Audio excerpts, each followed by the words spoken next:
So super excited that you all are joining us today, and really appreciative that you all are taking the time out of your day to join us for some virtual learning and how to use Desmos and Zoom to facilitate some online learning for middle school and our high school students. So just once again, I just want to welcome you and thank you for attending. My name is Mijajlovic, and I'm the math consultant and instructional coach here with CISA 2. And today we're going to be going through a facilitated experience using Desmos, and I'll be sharing a few other resources throughout the learning experience. Those resources and links and everything referenced will be shared about halfway through. And again, that'll include the links, the resources, references, and you'll also have some time to discuss in some breakout rooms. So a few things just to be aware of. I'm operating on 2 screens, so you might see me looking over here a little bit or straight ahead, just so that you're aware of that. And you'll also want to be able to get out of full screen mode to be able to open a new tab to access the resources or to Desmos. So I'm going to go ahead and just show you real quick a screenshot. So at the very top, you should have some a toolbar, or maybe it's at the bottom, and there's view options, and then you want to do the exit full screen.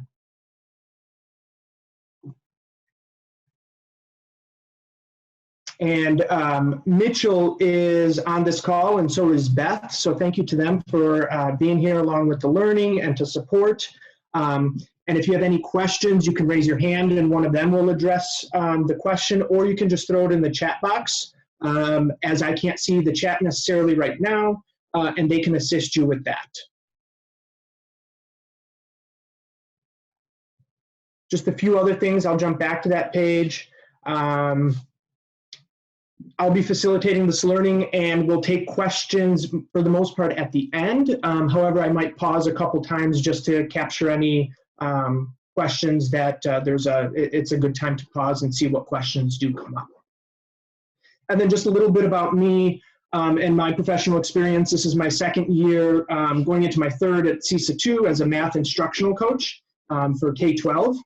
And prior to that, I was a K-8 instructional coach just outside of Chicago. And before that, I was a middle school and high school teacher, math teacher, in Chicago public schools, where I taught everything from 10th grade math up to calculus. So that's just a little bit about me. So we're going to take care of some logistics and housekeeping and some goals, and then we're going to jump right in.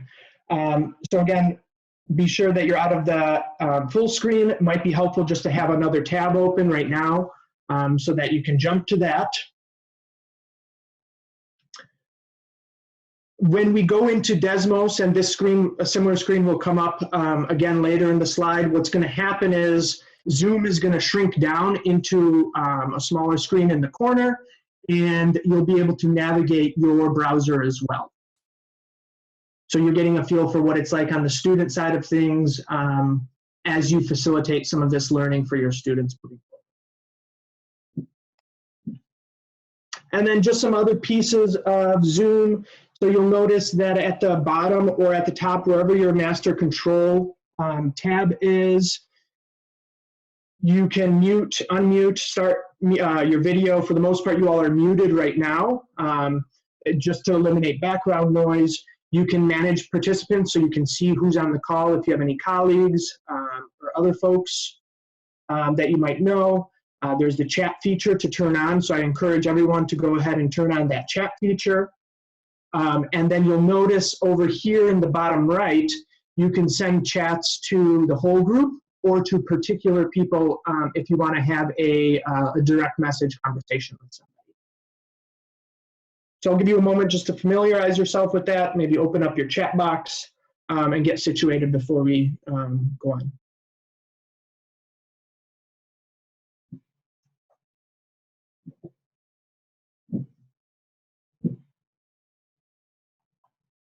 All right. And then I just want to call out the obvious, you know, when the new semester came along, or we heard about the potential of having to do some remote learning, there might have been some excitement about, okay, I'm going to get this going, have some really big plans. some grandiose plans, do some really exciting things. And then when it really comes down to it and we have to do 5 years worth of learning in a matter of a week, 2 weeks, we're stick-footing it right now. So give yourself that permission to productively struggle, experiment, learn. And I just love this image as well, right? It's that iteration idea. Experiment, fail, learn, and repeat. And this is what we preach to our students. And we also have to allow space for ourselves to do this. So give yourself permission. So our agenda and goals. Do some purpose setting. You're going to experience a facilitated virtual lesson. So be thinking about what's working for you, what's not working for you. What are some things that you might change to fit your context, to fit your students' needs? Towards the end, we're going to go into breakout rooms where you'll be in teams of 4 or so, and you'll have an opportunity to share and discuss some ideas that came up. What were some of your big takeaways? And going back to that idea of experimenting, how might you experiment and commit to trying some things out? And that's going to take us to that wrap up and next steps. So our goals, to have that experience. You're going to learn about and explore Desmos, which is a math tool. However, it can be manipulated so that it reaches other content areas. Delta Math, which is a more skill-based tool, and potentially how you might use Flipgrid for some quick assessment. And then again, of course, thinking about how do they fit your context. And then, of course, connecting and sharing with colleagues across the state. So building that virtual network. And then just some agreements. So I'll be sharing my screen, my video will be on. If we have any bandwidth issues, Mitchell might cut off the video so that you can't see the webcam, just a heads up to that. Please use the chat to add to the conversation. There'll be a few times throughout our time together where I'll be asking you to throw some thoughts and ideas into the chat. So take a risk, be vulnerable, and embrace that learning. Today we won't have all the answers, and in fact, we might have more questions after the learning today, which isn't necessarily a bad thing. And then keep your mic muted to eliminate background noise. When you go into the breakout rooms, you can unmute yourself there as well. All right, so we're just going to take a poll to get a feel for who's in the room. So let's see. So I'm going to launch a poll, and you should see 3 questions come up on your screen. So who's on today? How are you feeling? And currently, how are you engaging your students in learning?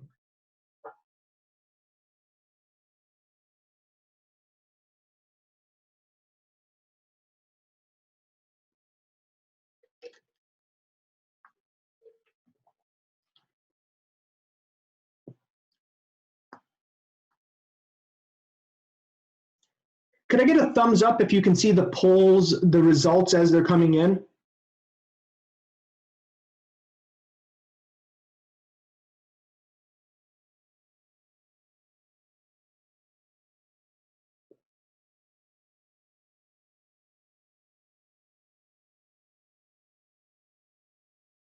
Okay, not yet. I might have to hit end results. So just waiting for a few more people to respond.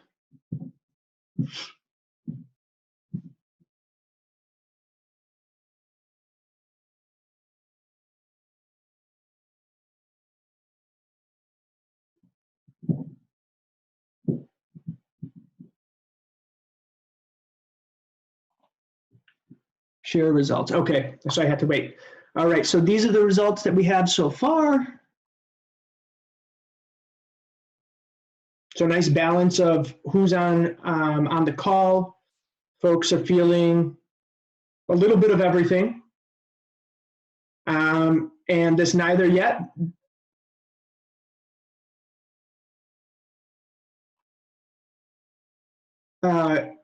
Is okay to be there. All right. Go ahead and close that out. And again, before we jump into the activity and facilitating Desmos, I just want to call attention to the math teaching framework from NCTM. which came from Principles to Action, the 8 math teaching practices, and then a few years later in Taking Action, they put together this framework. And we want to hold ourselves as accountable as possible to demonstrating these 8 practices in the classroom. And now that we're in a virtual environment, recognizing that it's even more challenging, but how can we continue to push ourselves and hold ourselves to these high standards of teaching practices? And if we don't hold ourselves accountable to these, we don't provide those opportunities for students to engage in mathematics in a rich and meaningful way. Right? I'm coming back to this image, knowing that the start of it, it's not going to be pretty, but we have to experiment, we have to fail, we have to learn, and we have to repeat that process, right? And that's one of the most challenging and beautiful parts of education, is that we're constantly learning and revising, and we need to stick to that mindset. All right, so we're going to just get warmed up here looking at a graph, and take a moment to look at this graph. And in the chat box, write down 1 noticing and 1 wondering. So take a moment just to type in 1 noticing and 1 wondering, and when you do that, go ahead and start reading what some of your colleagues are starting to see.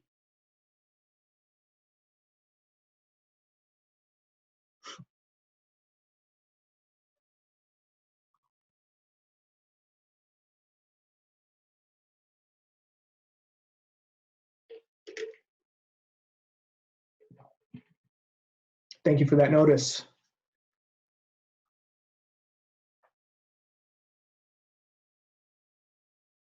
Thank you.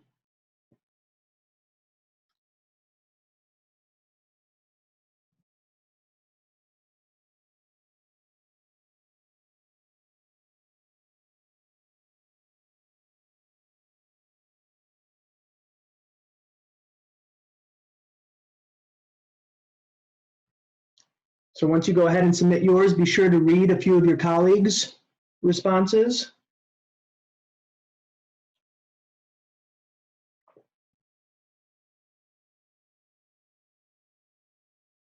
Some really interesting wonderings in there, and even some noticings that I haven't even thought about.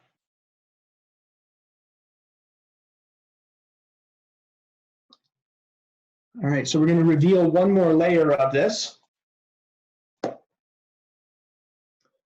So notice the change. So take a moment just to reflect on this. You don't have to write anything at this point. So how might this additional information change or add to your thinking? Just independently think about that.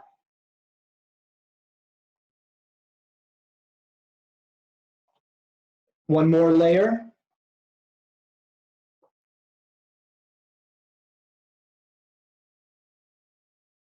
And take a moment to just write in a quick thought. How did these last 2 pieces of information change or add to your thinking? And once you do that, read some of your colleagues' responses that come up.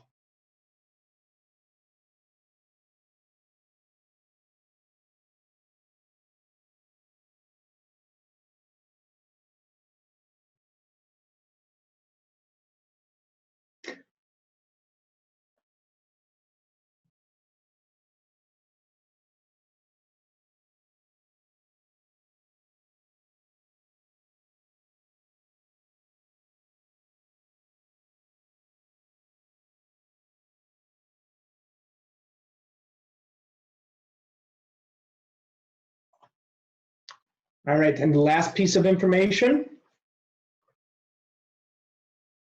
fully labeled.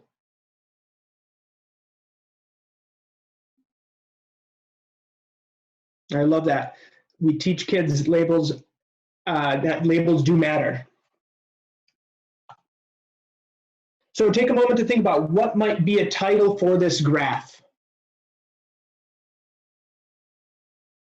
And when you have that title, what you think it might be, go ahead and throw it in the chat box.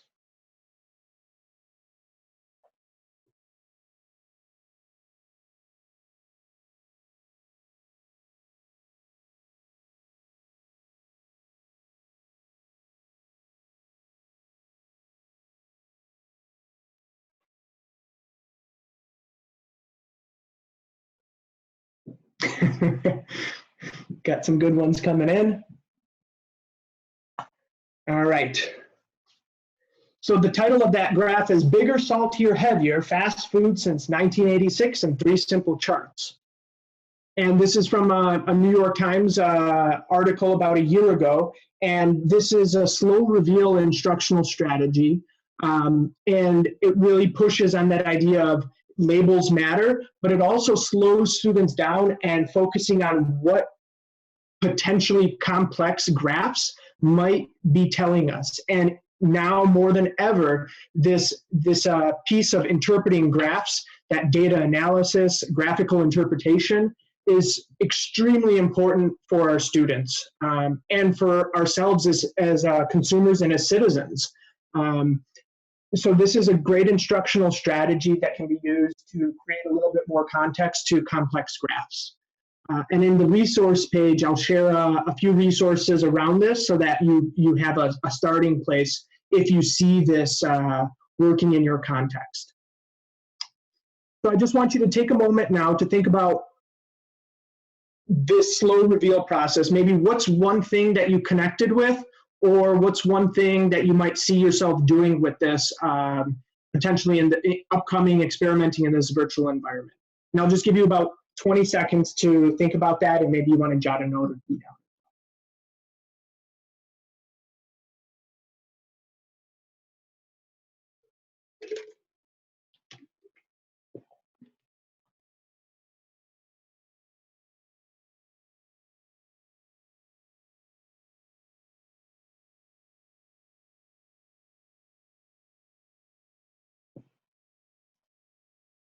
All right, so hopefully you have some things going through your mind, maybe a few questions or a couple ideas, and you can share those in the breakout session when we get there.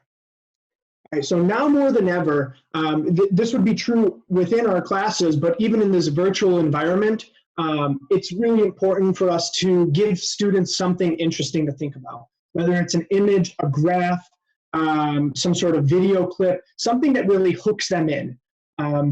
And then thinking about how do we make those connections with our students. This might be between you and your students. It might be how do you make connections between student to student? How do you facilitate that? And most importantly, how do we make connections between what students are saying, showing, doing, and thinking to the mathematical ideas that we want to bring out?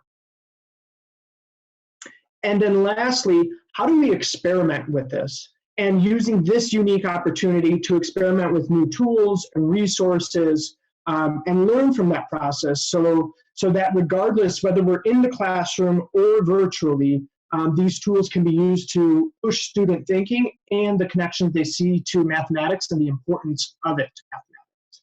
And now more than ever, we're going along the lines of we don't want to over inundate students and that less is more. What is absolutely most essential for our students so that they can be successful at the next level? So some things just to think about.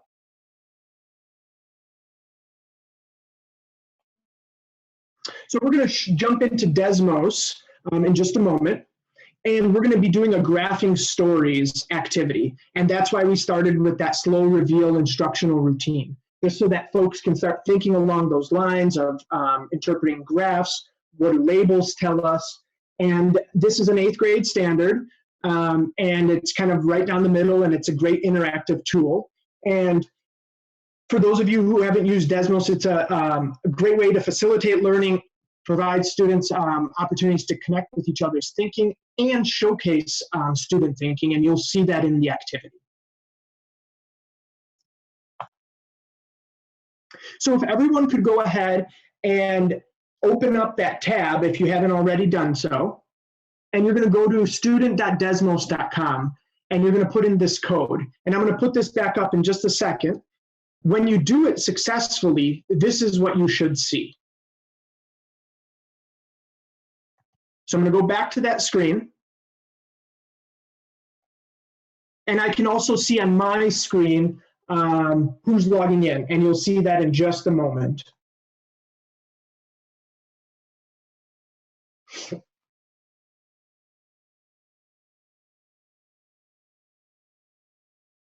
So on the left-hand side, you'll start seeing names populate. Thanks for putting in the chat, Mitchell. Mitchell dropped in the link and the class code in the chat.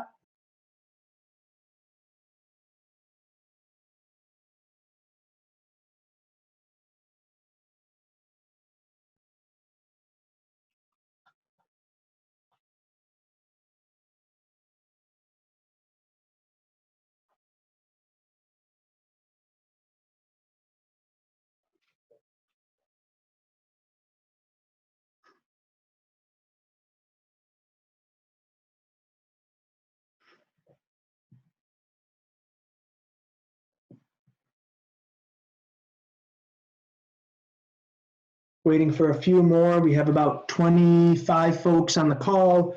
There's about 18 students or 18 folks in Desmos, so just waiting a couple more seconds here.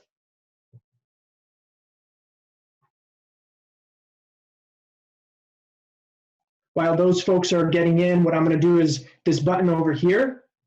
Everyone is anonymized. Now you're a famous mathematician. So while we wait for a few more folks to get in, you can do a quick Google search and see what your mathematician contributed to the world of math.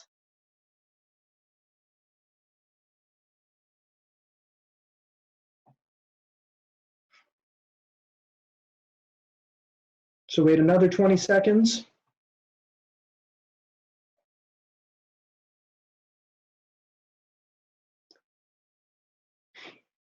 I see there's a question, can we see our names again? I can undo it. Also, in the upper right-hand corner of your student page, you should see who you are somewhere over here.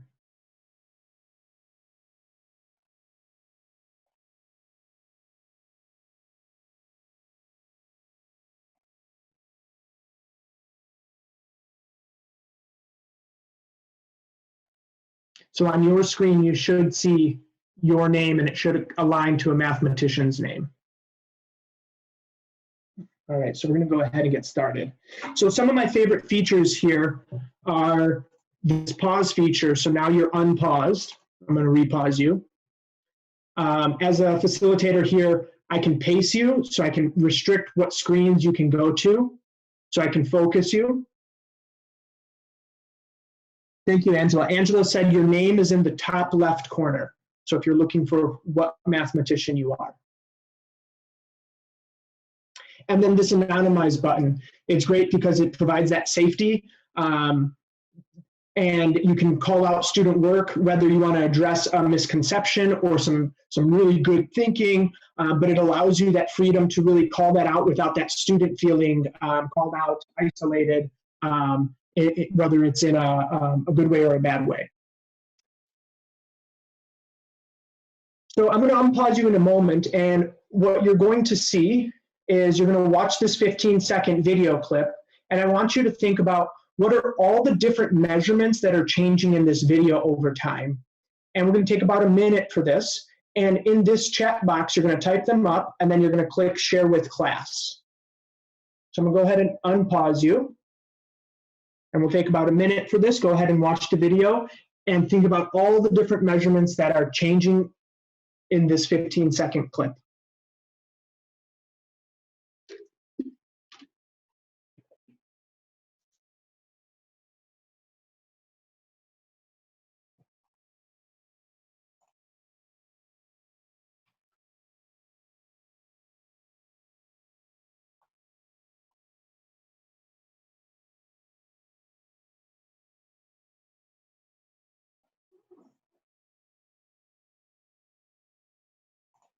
So on the teacher side, I can start seeing responses.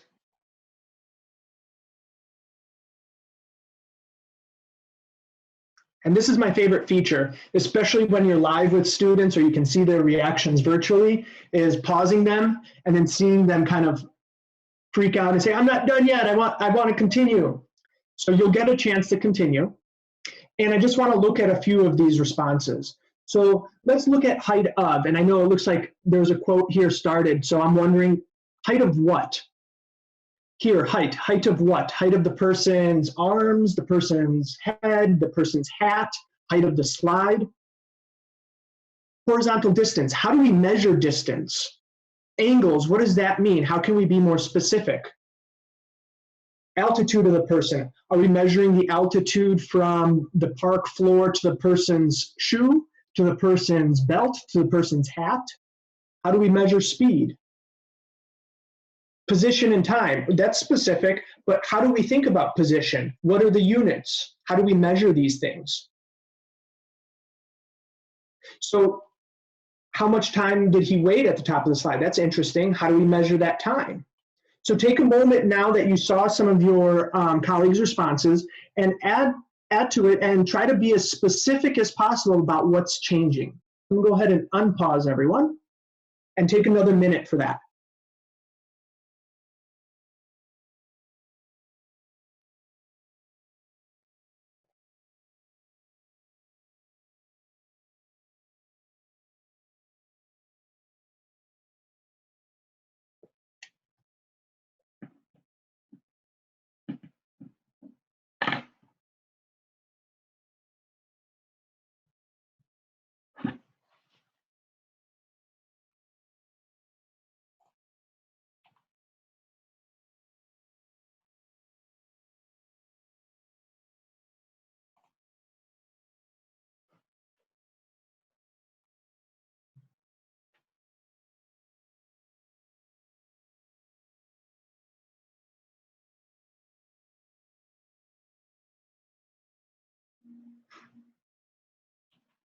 Start wrapping up your final thoughts.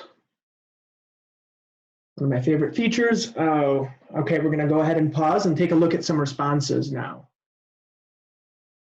Let's see, so height of the orange shirt over time in seconds.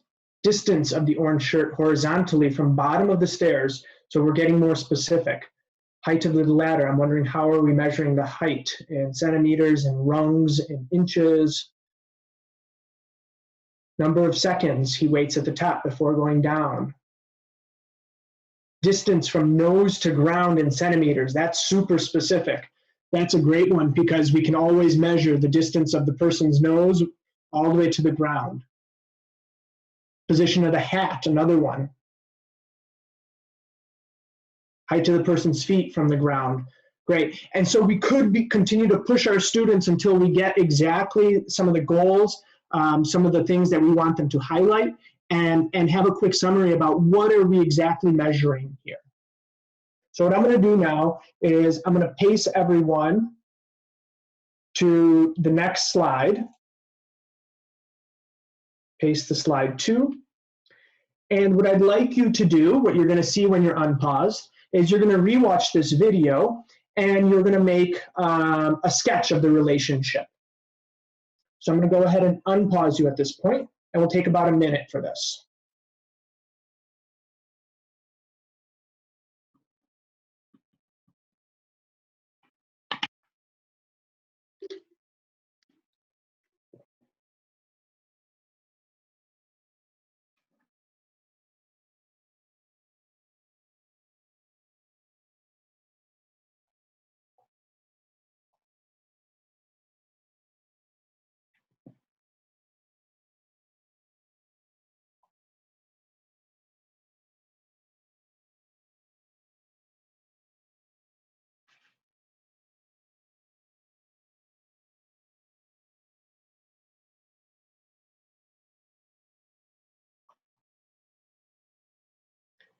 Take another few seconds just to wrap up your final thoughts.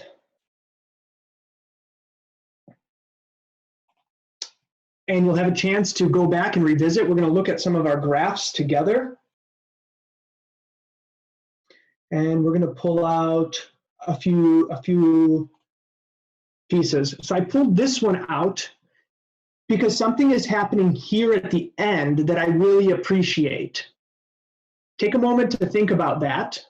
And in the chat box, type some ideas.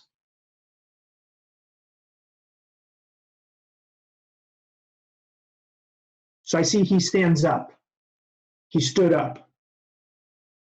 And if we look at the y-axis, it's the height of the waist above the ground. Interesting. So if we go back to all the other graphs, okay. Let's call out these two, and I'll specifically just use this one. So there's something here at the very beginning that I really appreciated. In the chat box, throw in a few things that you noticed that you really appreciate about this one.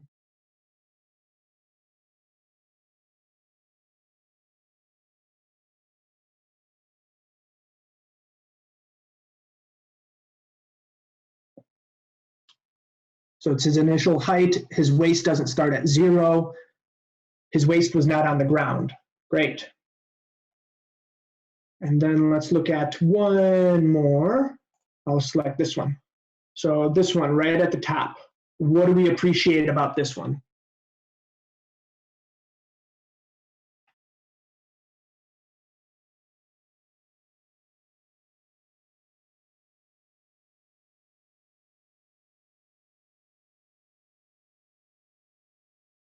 So structure is flat. He paused. Distance didn't change. Okay. So now we got a chance to see a few of the graphs. Another cool feature is this overlay. So I'm going to go ahead and unpause you for a second and go ahead and make some adjustments and tweaks to your graphs based on that.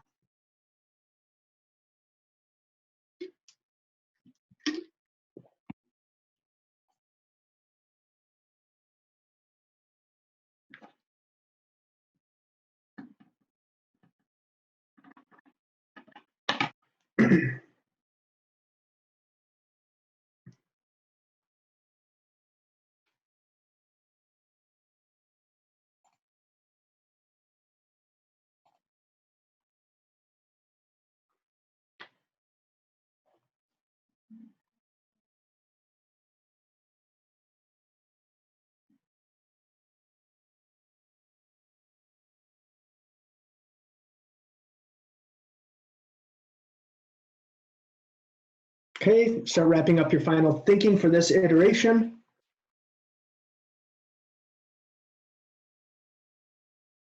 There's a great thought in the chat box. The waist height did not change as he crossed the top of the deck. Interesting.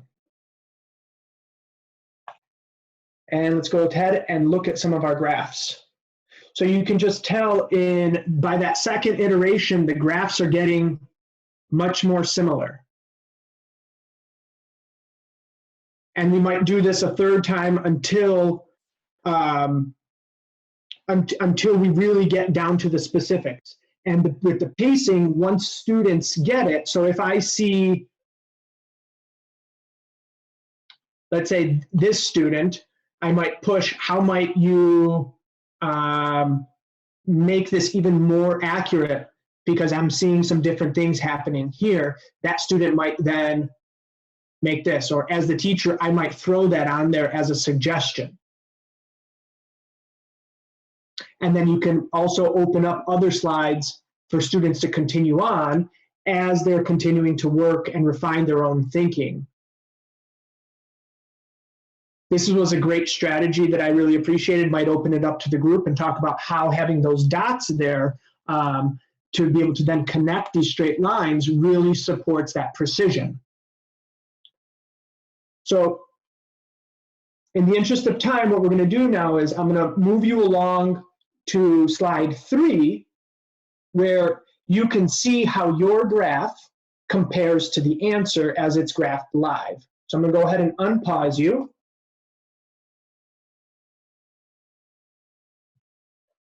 And when you hit play, you'll start seeing your graph compared to the actual.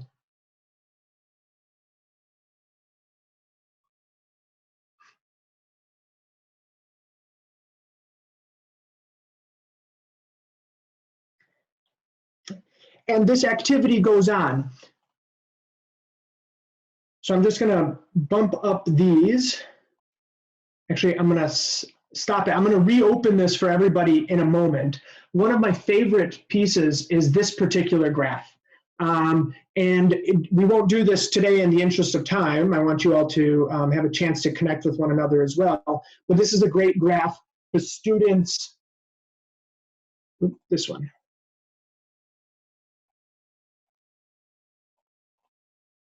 Students really struggle with this relationship, this particular graph here. And I've never seen students, when I did this for the first time several years ago, I've never seen 8th graders understand this particular function and this particular graph so well. And that includes actually all of these scenarios. As students really, this really resonates with them and deepens their conceptual understanding of this. So I'm going to go ahead and stop. So if you want to go back to this at the end, you can revisit each of these different ones and explore them a little bit further. Okay. So I'm going to ask that you minimize Desmos. And actually, to do that, I'll pause it now, and then I'll unpause it at the end of the presentation, and I'll make a note of that so that you still have access. All right. So this is a great activity. Desmos has a lot of aligned, lessons and activities that are aligned to illustrative math, Eureka Math, Engage New York, that are just high quality and great for that conceptual understanding. And so your question might be, okay, so how do I get my students to practice perhaps that skill and really get better and get some of that practice and application after that conceptual understanding? And Delta Math is a resource that is free. It's an online resource that allows students to practice problems, and it covers topics from middle school all the way to calculus and computer science and everything in between. It's a free resource. It's easy to use. It's intuitive. There's some great activities on here for the unit circle that actually do develop conceptual understanding of the unit circle. And students, you can personalize it, you can customize assignments, and they get instant feedback. So they know how they did and where they made their mistake. There's some great video tutorials. The downside to this is it is more of a skill-based resource. However, we want that balance between conceptual, application, and procedural fluency with equal intensity. So just something to keep in mind. The link for this will be in the resource page as well. So you get an idea of what it looks like. For this particular follow-up to this lesson, I made an assignment of graphing stories. I wanted my students to do 5 problems. And there's 2 types of problems that they would do. They would graph based on a story onto this graph. The other problem would be, and I don't have it on here, but matching a story to a graph, so going the other way.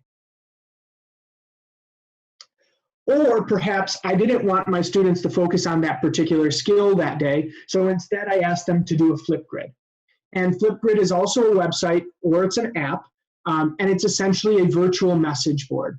And teachers can pose questions, which are called topics, and students can post their responses, and it appears in a tiled grid, and you can ask students to respond to each other. You can respond to all your students, so it gives them that personalized feedback, gives them something to think about, what is their next step, and it's really quick and easy. And you'll notice whether you use your cell phone and you scan this QR code now, or if you go to the Flipgrid website there, what you'll see is this prompt come up, and when you hit the plus sign, it gives you an opportunity to record yourself and explaining.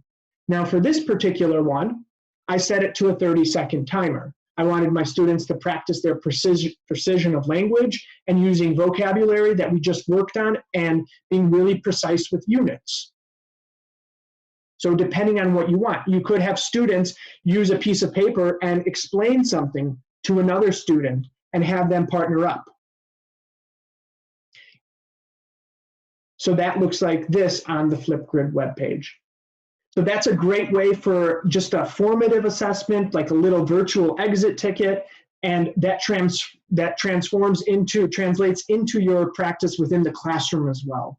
But what's beautiful is these resources aren't just for virtual learning. They can easily be translated back into the classroom when we move back into the classroom. And then coming back to that idea of this is that we want to focus on procedural fluency, conceptual understanding, and application with equal intensity. And this image here is what Common Core standards, the math standards, refer to as rigor. Rigor is each of these three pillars with equal intensity. And take a moment to think about that. Within your class, do you focus on one of these thirds more than another? How might you push yourself to equalize that so that they're with equal intensity?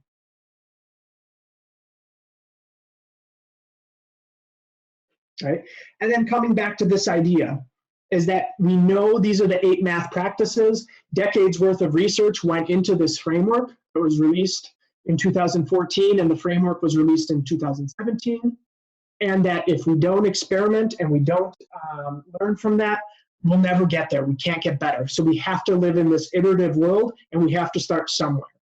But how do we commit to experimenting and learning and rethinking what our school day in this virtual world looks like? It's going to look different. It's going to feel different. We're going to be doing more planning and a lot more feedback. We're going to have less direct instructional time with our students.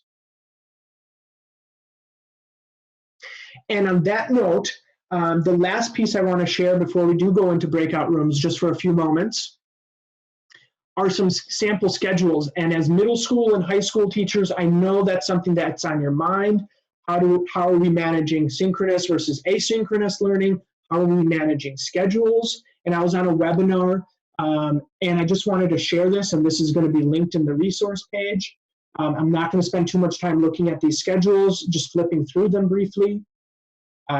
But thinking about how are you providing that universal access for all students, for any user, single access point. Is there a one place for students to go? And can it be personalized? And you'll be able to see these on the resource page again. And I just want to call out this specific math one because we are math folks and it's always helpful to see it within our context.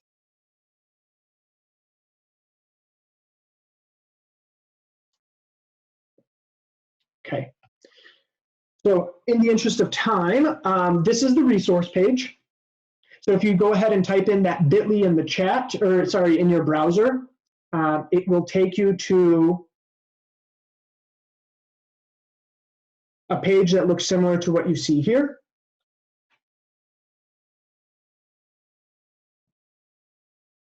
Thank you for putting that in, Mitchell. So the address is in the chat box now. And just to give you an idea,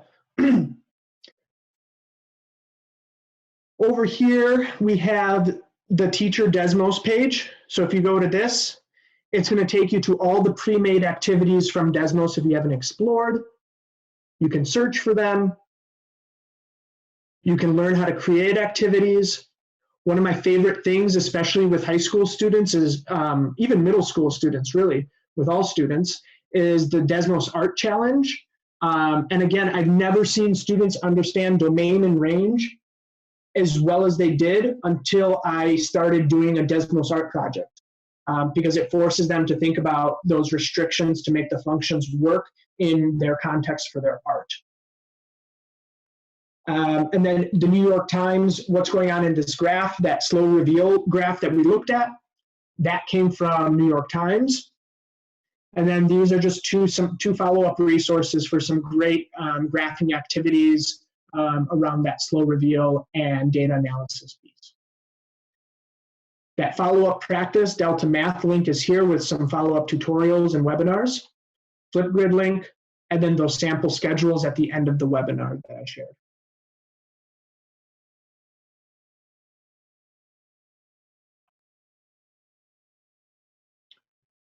So take a moment now, a lot in just a short amount of time, and take 2 minutes to write down one thing that you connected with, one thing that pushed your thinking or extended your thinking in a new direction, or maybe sparked a new idea, and one thing that is still challenging you or confusing you.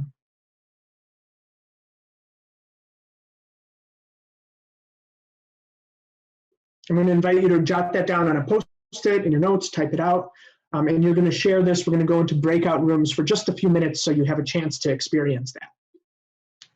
All right, so let's hear from a couple folks, maybe something that, an idea that came up, or something that really resonated with you before we just wrap things up here.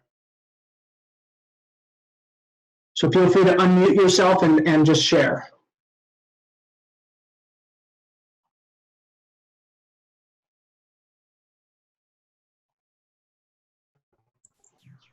I guess I could share. One thing that my partner and I agreed upon was just a challenge for us, is we're just not sure how to deliver the information and the tools to our students efficiently, because this is all so new. But we agreed that that's going to be a challenge, but we got to take it one day at a time. Yeah. And if this is something that resonated with you and it's like, okay, I experienced it and now I just need more of a step-by-step walkthrough of how to facilitate it, at the end there'll be a survey. Be sure to add that in so that we know how to best support you all moving forward. So thank you for sharing that. Appreciate it. Let's hear one more thought. It's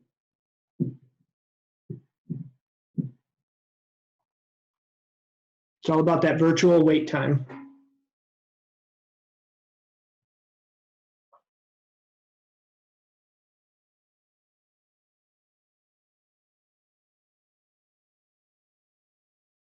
One thing that we discussed was being able to effectively communicate what tab or what page you were referring to and talking to. That I've had a tough time kind of keeping up with. Sorry. Going from the Desmos tab to this and that tab, and that would be very frustrating. I could see shutting down many of my my students with not knowing where they were supposed to be.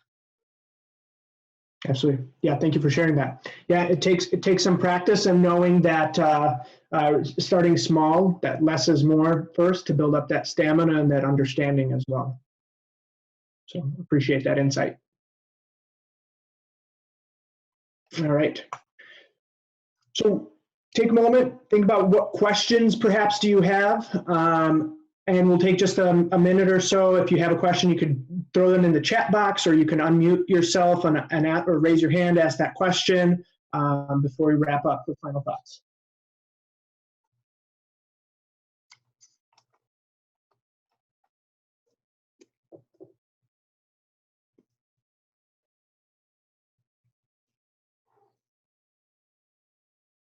I know there was a question up from Janet earlier about using Desmos for asynchronous learning.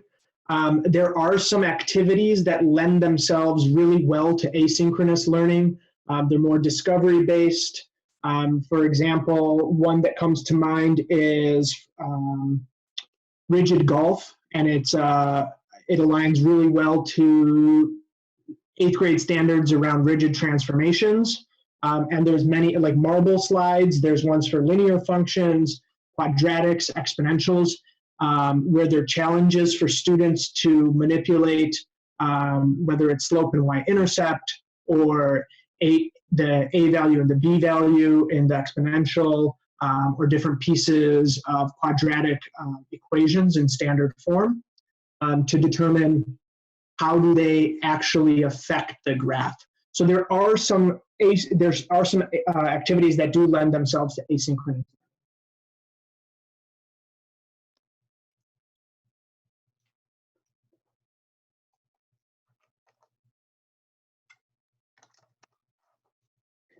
To answer these three, the breakout rooms are available in Zoom. Only the host can see it, and it's a rather simple, and I can't show you the features. It doesn't allow that part of the screen share. But we have some slides put together that show you how to do it. This will be recorded so that you can see the whole thing, the whole presentation. And I appreciate the feedback about perhaps being a little too much. I got a little excited and wanted to share some of the resources I'm really passionate about and want to support you all, and need to recognize that less is more at this time too. So I appreciate that insight. Thank you. So the recording can be found on our homepage. If you go to the CISA 2 homepage, at the very top, there's a COVID-19 resources page.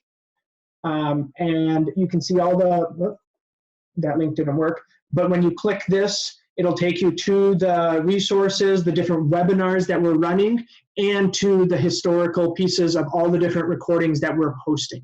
So you can see past ones that you didn't participate in and ones that you did participate in. And Mitchell put in the link so that you can see it. He put in the link in the chat box. So just want to thank you for taking the time this afternoon to join us. Look at that, 2 o'clock. Start on time, end on time. And if you could just take a brief survey.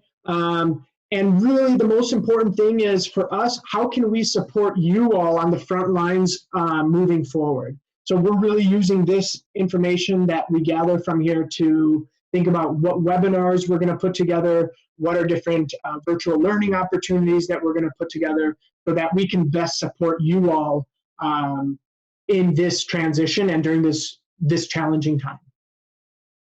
So again, I just want to thank you all for attending, and I'll stay on for just a few more minutes to answer any questions if you want to chat as well. So thank you.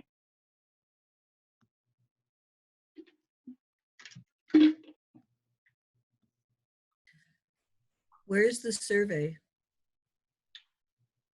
I'll throw it in the chat.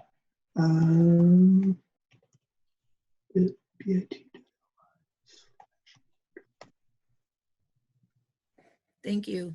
Yep. Stephen, there's been some talk asynchronous versus synchronous learning opportunities. I mean, what's the recommendations, I guess, on that? We've had a lot of parents that are not too thrilled with the synchronous learning opportunities based on their own home schedules, but so any thoughts on that? Yeah, I really think that it's dependent upon your district's needs and what students have. I think one of the biggest barriers is bandwidth for students, data, if they're accessing it on cell phones, data packages being eaten alive.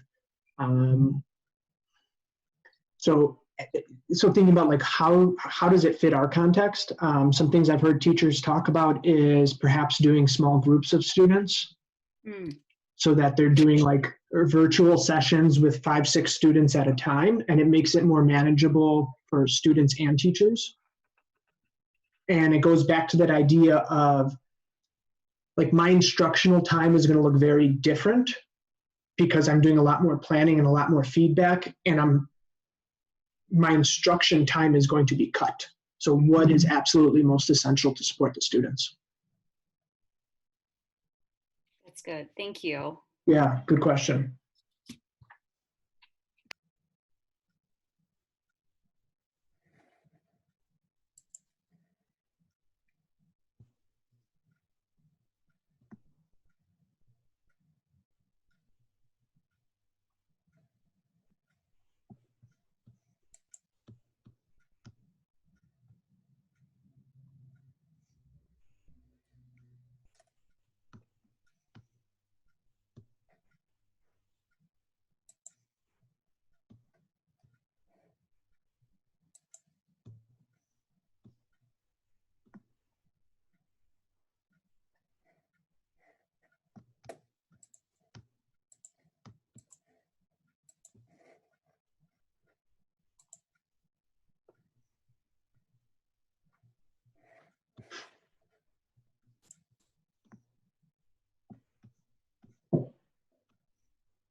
Thanks again for attending. And again, I'll stay on for a few more minutes if you want to ask any questions. And Mitchell is going to go ahead and end the recording, and this should be up within the next 24 hours.